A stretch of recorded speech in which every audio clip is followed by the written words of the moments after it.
this new shit. Not because I actually sat back and got to know this new dude and figured out if there's qualities in him that I like or if we're compatible, but because, listen, I can't be by myself right now. Know why? Because I told my ex bitch it was him. He was the problem. And if I sit here and be by myself and don't get no new nigga, it's going to look like he was right and I was the problem. So guess what? We in a relationship. Yeah, I like you. Yeah, I love you. Yeah, we together. Yeah, I do that. Yeah, your joke's so funny. Yeah, come on, let's take a picture for the gram. You a lick back.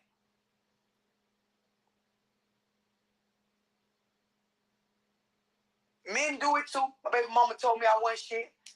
Told me I'm a deadbeat daddy and shit. So I'm finna get with me another bitch with some kids and do a whole bunch of stuff for her and her kids.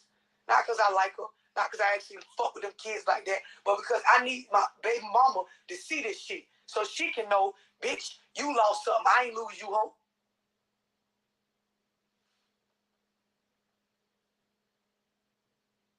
This is when we talk about people being in seasons where you're not finna get no genuine bond with them. You're going to get what the fuck they give you based on what their intentions is driven by. This is why you always hear me talk about dating a person, getting to certain stages and having boundaries set up, because nowadays you have to get an understanding for where a person is at in their life to know if they really like you or not, or if you're being used. And see, if you don't have this understanding, when I say being used, you'll think, man, I ain't being used. I don't give him none of my money. I ain't paying the whole bills. People will use you for your energy. They will use you for shit you was born with. You ain't got shit to do with no material shit or your fucking finances. Or your time. Yes. Can I get that? Yes. Depending on who you are, a motherfucker will use you for your reputation.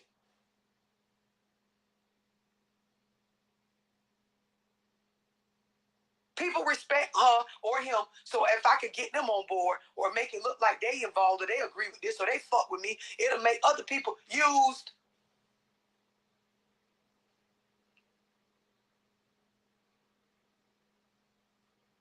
Rather someone likes you or not has to do with the day-to-day treatment as you interact with them. So when we talk about intimate relationships, yes, I want to get to a space where we're in love and we love one another. But most importantly, I want us to like one another. Whether I like you or not determines how I'm going to treat you.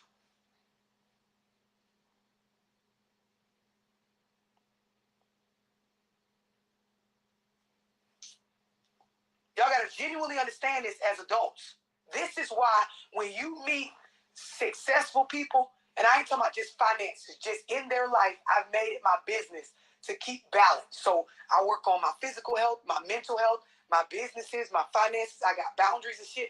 It's certain people, depending on what's going on in their life, we don't mix with them because you're not capable of liking me right now.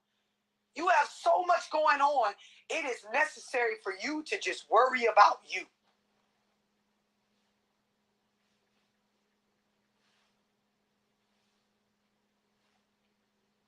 I try to say this when I talk to women and they tell me, okay, I'm talking to this dude, love, and he just came home from prison from doing 5 or 10 years. Then I ask him questions, okay, do he have a vehicle?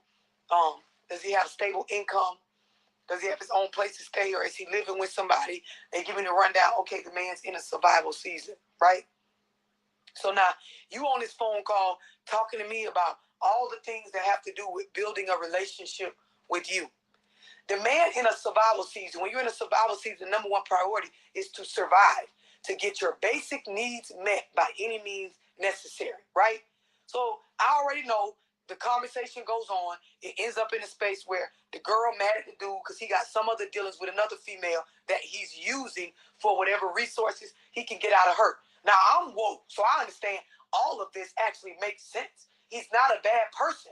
When you're fucked up, you're supposed to utilize your resources, people, places, and things to bounce back, especially as a man, especially as a black man in America, right? But when you're talking to people on the type of phone calls that I take where they're just caught up in their reality that has to do with their feelings, they don't get that part of it. So in their mind, they really believe this guy is making a decision on being with them and whether he likes them. And I'm like energetically trying to get them to see that's just not possible right now, honey. This is why for a lot of women, they get the reality check that a man chooses once he's got himself together. He may or may not choose you, but you won't know until he has himself in a space where I am not needing you to survive. I don't need your car. I don't need a place to stay. I don't need your money. Like, I'm in a space where as a man, I feel secure in my safety, in myself, just as a male figure. And then I choose. Then it's determined whether I like you. Because a nigga will play along like they like you for the sake of the season that they're in. If using your goddamn car requires me to be pleasant and nice to you, guess what the fuck I'm gonna do if I need that motherfucker to get myself together?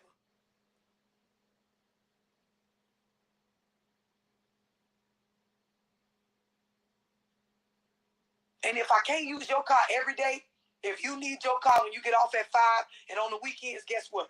I'm going to have you for the car during the daytime before 5, and I'm going to have another bitch somewhere and I can use her shit in the afternoon so I can get myself together and get my own car. And it be the same for family members. Somebody be fucked up, they go live with their parent or whoever. They don't have no concern for rather the head of household is currently needing help with bills or not. I'm trying to stay here to get my shit together. This is the season that I'm in. So please don't come talking to me right now about whether I like you and my treatment of you. I ain't got no headspace for that right now. Bitch, I'm trying to get myself together.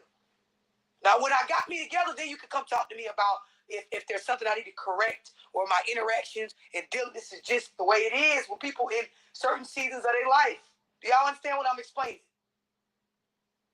Yes.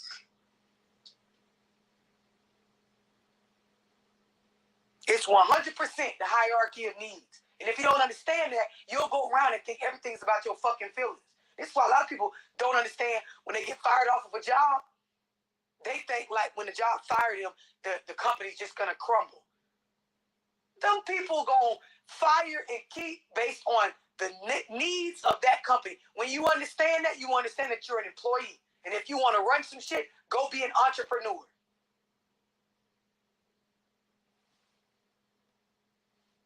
It don't got shit to do with your feelings. It have everything to do with whatever has to do with the greater good of the group.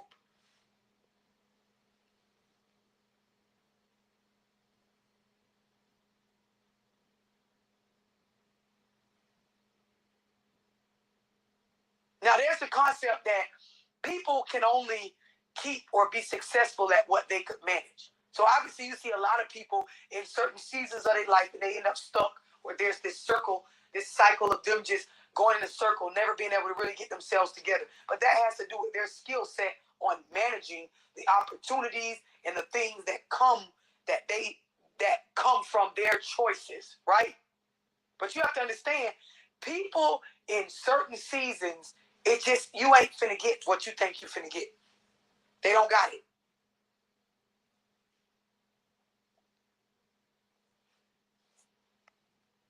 Anybody got any questions on this? I was gonna say, like, I agree. There's been seasons too in my life where I felt like I could give something I truly couldn't give either. You know, so like I guess being like really self-aware is is huge as well. It has to do with being self-aware, but it also has to do with being practical. Like, you have to be able to set. That's why I'm separating love from like, right? You have to be able to set your feelings aside and be honest with yourself about the person. So for those of y'all that's dating somebody right now, just take a second and think about the person you're dating and then what is going on in their life, not yours. Don't think about you, just them. And when we talk about the hierarchy or the rank of the needs, how would we order this from most important to least important if you were them? A lot of y'all will realize you fall low on that priority list, and it's not about it being bad. It has to do with understanding as a person, it's certain shit in people's lives that have to come first before this other shit.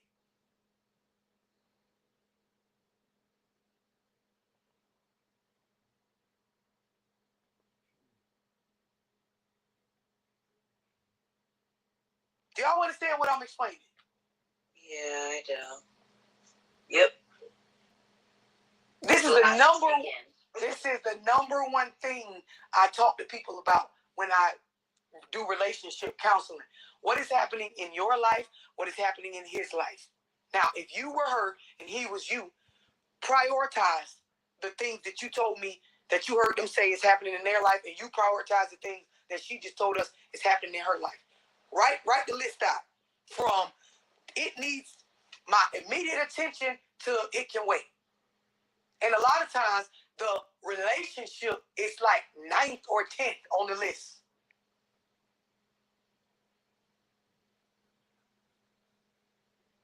So now, as they interact with one another, as they decide they're going to be together, then I say, well, tell me at the top of y'all list, because we just prioritized, right?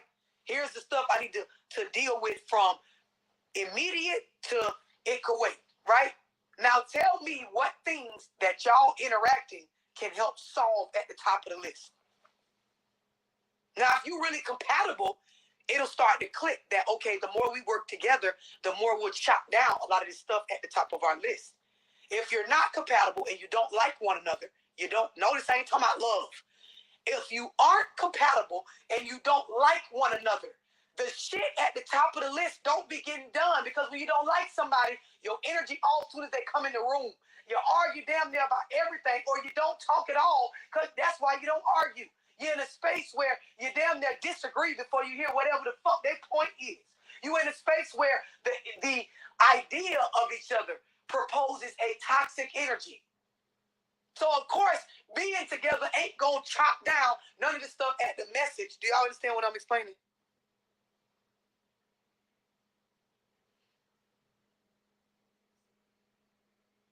And if you got, if you're in a relationship with somebody that they are still living in their childhood trauma and their generational curses, and they weren't raised with any teamwork skills. If you dealing with a woman that she didn't grow up with a male figure in her life, so she does not know how to be comfortable with correction from a male, or a suggestion from a male, or a constructive criticism from a male, you can't do no teamwork with this motherfucker to chop down nothing on her list or your list. When you dealing with a man that comes from a space of, I got ego issues or trauma issues from how I grew up. I got issues with dealing with women and being a man of my word. When these things are going on, you can't do no team building shit with this nigga to be able to chop anything down. When y'all don't like one another to the point where you're disrespectful, what the fuck you gonna work together and do?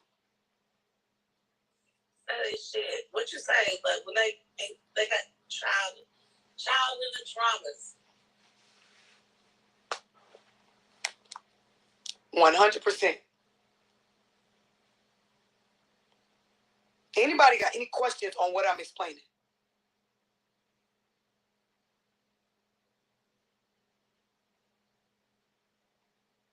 I'm going to play y'all 2 videos. One of them is about childhood trauma, and one of them is the theory of self-determination. And it talks about the 3 basic needs that drives our behavior.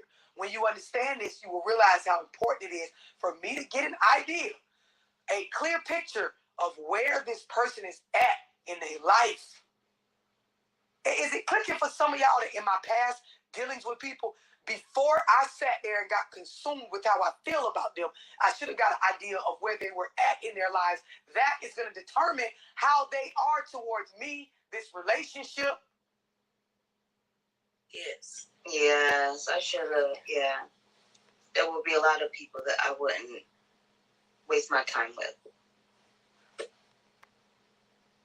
Like you always say, be able to look at it from multiple perspectives. So I always try to look at it from, like you said, take yourself out of the equation and look at it from their perspective and what's going on in their life. And that helped me out a lot now. You have to, in order to, this is why, like, especially when, you hear me talk about management of emotions and things like that. Because again, this Zoom right now is on, how do you know if someone likes you?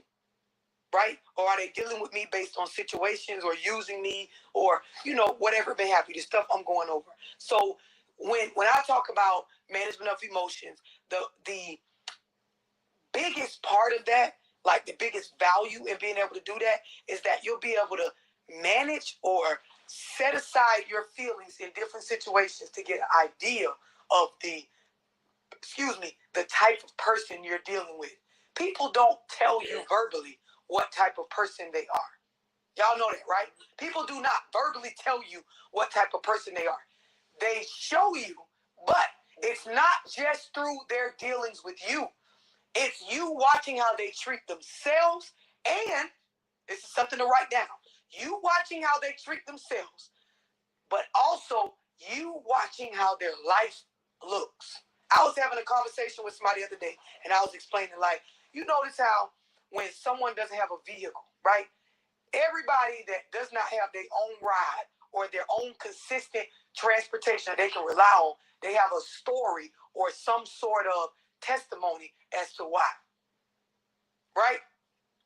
Everybody understand what I said so far? Right. You talk to anybody without a car, they're going to give you their story or their happening as to why. Right? Now, mature, those of us that are genuinely mature, right? This ain't got shit to do with nobody being better than nobody. This is just mature people, right? We understand that as an adult, anything you can't manage, you won't be able to keep. That's a fact. If you cannot manage it, you cannot keep it. So if you don't have a vehicle, there are things that you legitimately are not skilled at managing. It could have to do with your discipline. Maybe you got a DUI, and now you cannot have a license, so you don't drive right now, or you don't have a car because you can't manage your alcohol intake. And I can go through every aspect of people's basics. If you don't have a consistent place to live, life ain't doing nothing to you. If you can't manage it, you won't be able to keep it. So for some people, they can't manage money. So those things that cost consistent money, or it requires the management of money, they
decision-making skills.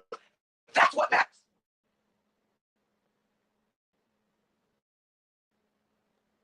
Give a fuck about your story.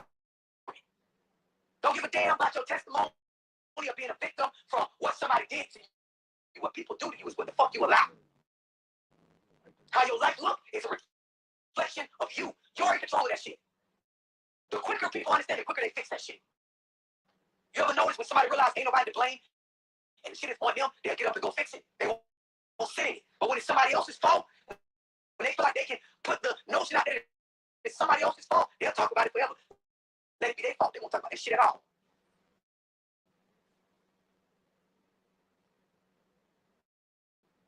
When you understand what I'm explaining, it gives you a different perspective on life because you'll get that things will change when I change them. There's always the ability to get better when I do it. The faith without the work is dead. You can want, you can have faith. If you don't get up and do, it ain't gonna happen.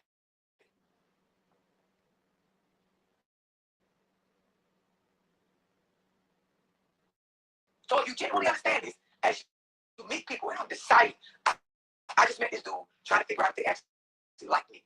One, I gotta wait for the lust to die down. We have to get out of this lust stage. I can't determine what's genuine and what's not based on our hormones. Niggas like the fuck.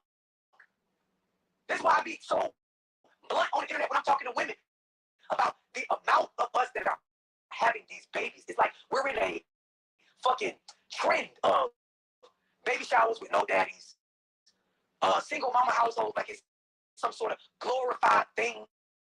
And it shouldn't be.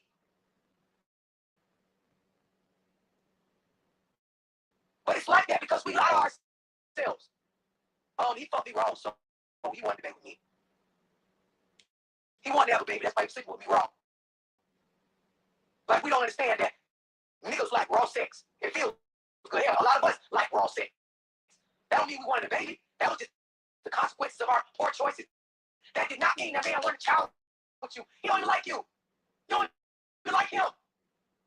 You know how I know y'all don't like each other? Because you can't even sit down and come together and do the stuff that we say people do at work when they like one another. When I sit and I do co-parenting Zooms and I do one-on-ones about co-parenting, what we said now, we said two co-workers that like one another. They extend each other grace. They're not quick to judge. They are willing to teach each other in areas that they don't know. Their body language towards one another is positive. They are rewarding or show gratitude when the energy is reciprocated between each other. They are kind gestures. They are respectful and they communicate. These motherfuckers with kids, motherfucker, they ain't doing nothing. Y'all don't like one another. You might love them, meaning I don't want to see you die or nothing like that. Like overall, you my son's father or you my daughter's mother. I don't want to see nothing happen to you. I have love for you. I don't like you, bitch. Know how we can tell? Because none of the stuff that people do that like one another are y'all doing. So the kid can't get no positive, healthy upbringing, can't get the unconditional love they deserve, can't even see y'all cooperate with one another.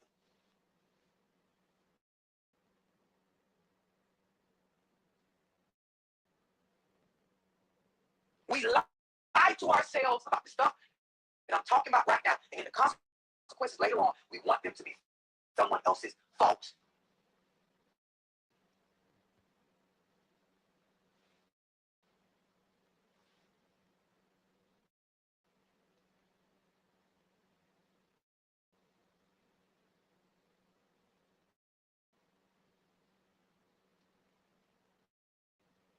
It's crazy to say that, but it's like so true. Like I didn't get it until like I got older.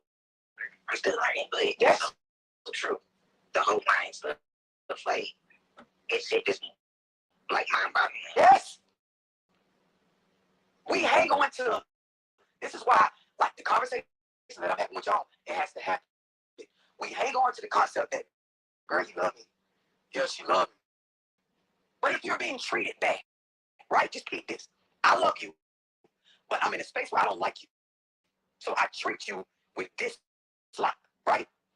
The treatment day to day changes how you are because you switch up your behavior to cope with how you're being treated as you're in a relationship with me. So the entire time, I love you. For the whole 3 years we was together, the love never changed. As far as after every argument, I still love you. Yeah, I still love you, babe. But the treatment got nastier and nastier and dislike it,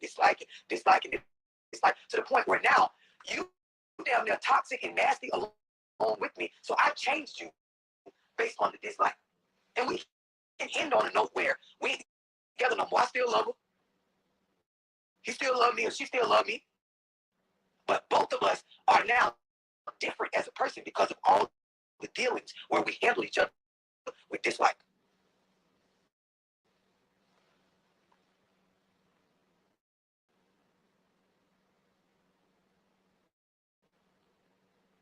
I have a question. Yep. Can you talk more about how to make sure that the lust dies down? Like, you don't have to make sure. You don't have to make sure y'all overthinking this. You don't have to make sure lust dies down. Lust dies down as soon as y'all get familiar with one another. Every one of y'all have been in a relationship or you're in one now. And just stop for a second and think about how it was when you first met them versus how it is now. That's a perfect example of the love. The lust is going to fade. And reality sets in.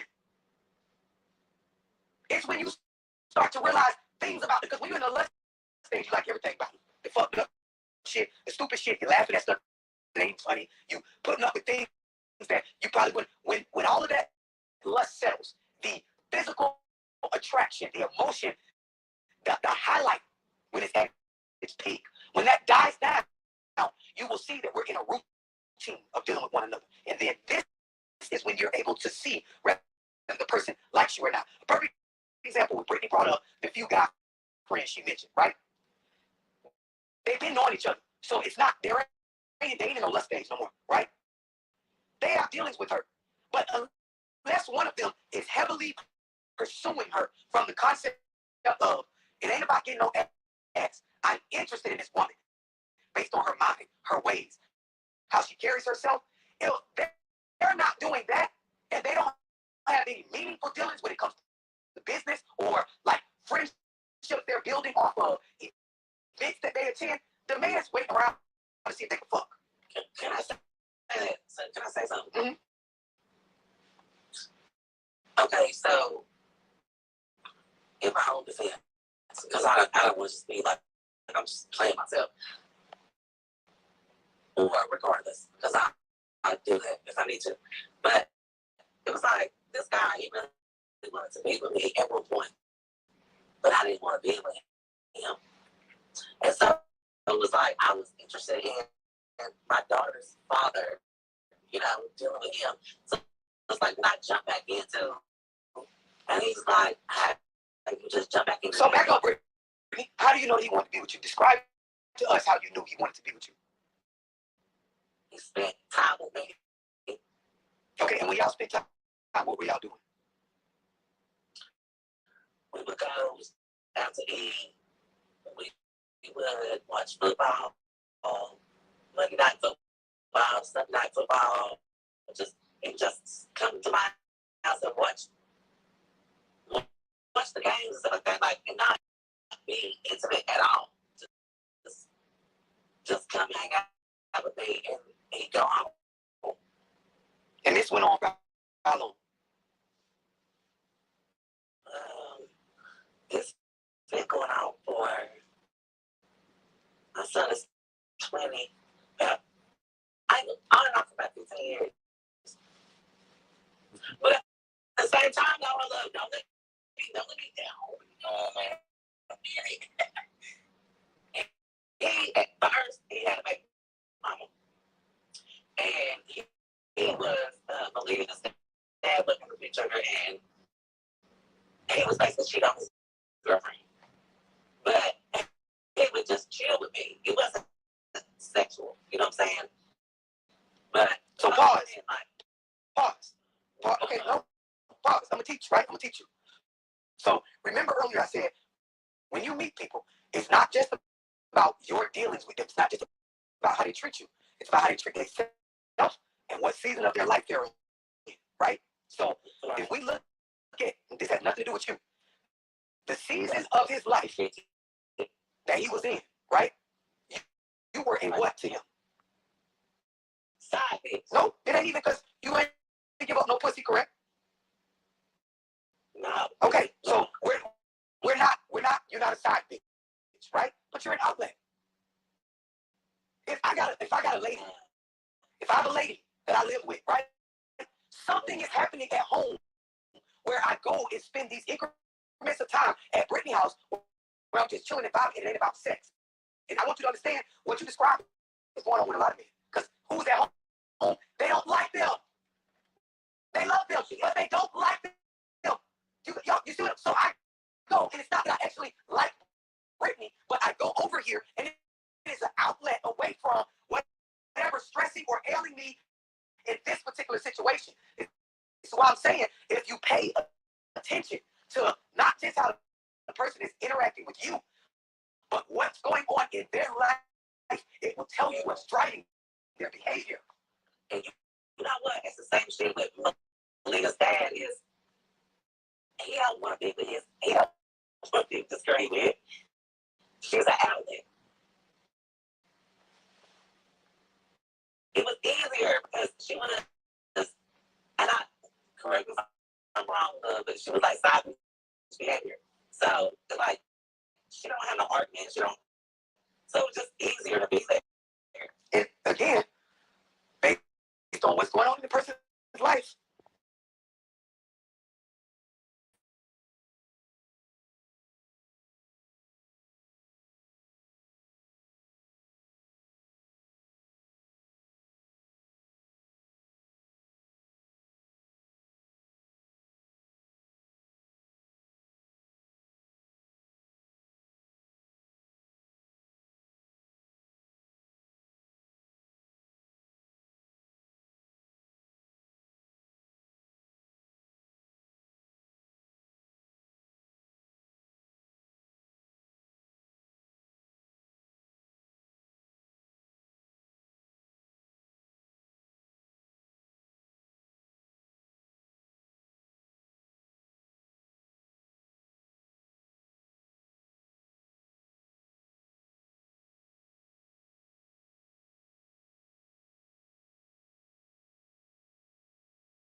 Something else is going on.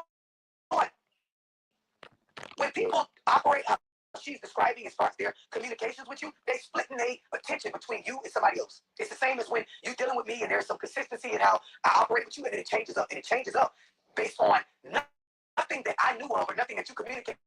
Something is going on with somebody else. Is it okay for a woman to split their time as well? Yes, that's normal for dating. I explain this like when I do my live event in Texas. There are stages to relationships, and Brittany, you were at the live event where I broke down the different stages that you go through. But just to give y'all, just to give y'all a small part, the beginning stage of dating someone, both parties should be talking to other people. When you in these situations where, and this is where a lot of us as women, we go wrong. We don't understand what genuinely dating is. So, like Brittany said, you meeting people, you fuck too fast, you commit yourself before y'all ever discuss a commitment. But in all reality, you should have other options so that you're not just clinging to one thing, you're winning it out. And our problem is we get mad at men for doing this. Is it okay to have sex with somebody if you don't feel like you cling yourself commit to them? You can maneuver with your body however you want. The idea is when it gets into what's okay and what's not, it has to do with your behavioral patterns that's attached to sex. Your mental, right? It has to do with your behavioral patterns that are attached to sex. So if you're someone that if you start sleeping with the person, you're going to start to expect certain things based on you giving your body to them. You probably should not be doing that based on you. Not because love Dorsey is saying it, but because your behavioral patterns set yourself up to just get your feelings hurt if the person don't feel the same way that you do. Do anybody have any questions on what I'm explaining? Because all that is all emotional too when you give yourself too soon without knowing knowing if they like you or they're to know their patterns as well. So, but when we talk about giving yourself up sexually too soon or not, that don't have nothing to do with the other person. It has everything to do with you and your behavioral patterns that come behind it. You can have sex, but don't have it. Don't have your mental life. Oh, now we go together. Right. Yep. It has to do with your behavioral patterns attached to how you start to operate when you're being intimate with somebody.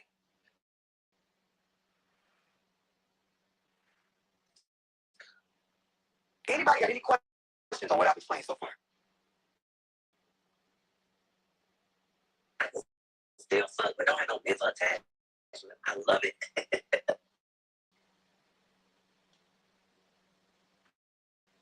Is that bad advice? Sorry, I'm gonna say it again. You can maneuver with your body however you want to. Whether it's too soon or not okay, has to do with your behavioral patterns attached to you when you're having sex.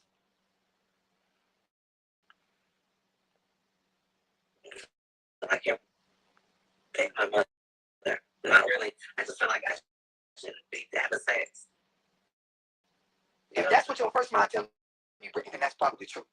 Anybody got any questions on what I'm explaining about liking versus love? Understanding that a lot of this has to do with not just how the person is interacting with you, but what's going on in their life. I agree. I get it now.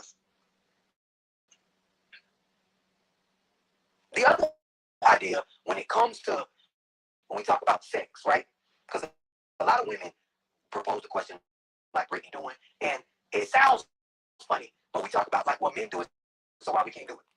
The idea is you get praised or you get a certain view or the world looks at you a certain way when you accomplish something that is hard, right?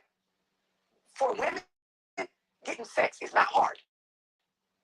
For men, having sex with who you want to have sex with or doing it often, it is 100% when we're talking about men to women. It's harder for men than it is for women. So when women brag about doing something that's easy, of course you're going to get looked at differently than when a man brags about doing something that is harder.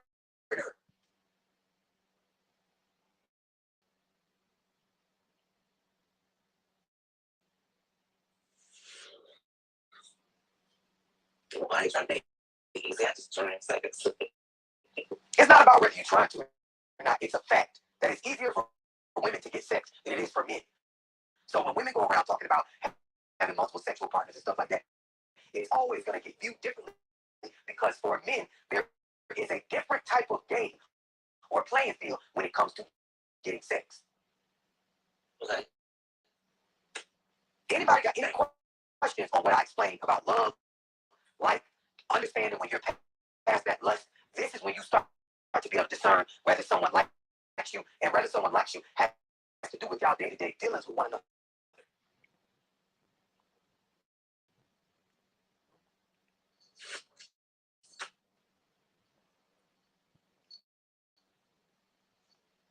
Anybody got any other questions? The person that asked about the season, did you get your question answered?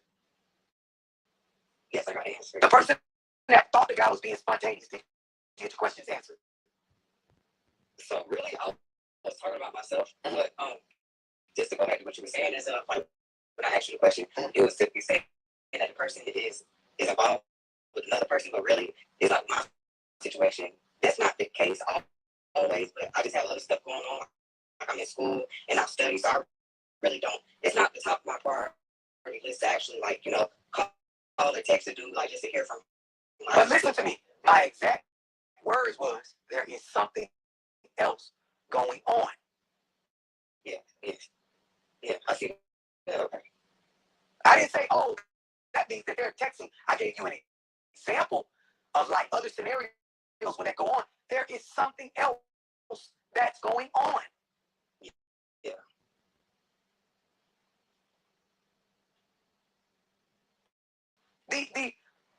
what you got to understand overall is people make time for what they want to make time for. What they want to make time for has to do with what they like.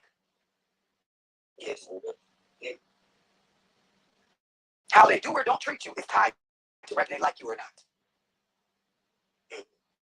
It's not about love.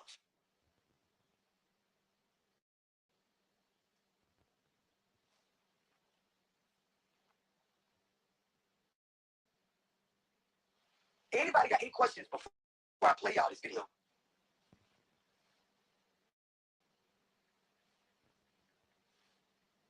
Let's play a little question. Go ahead.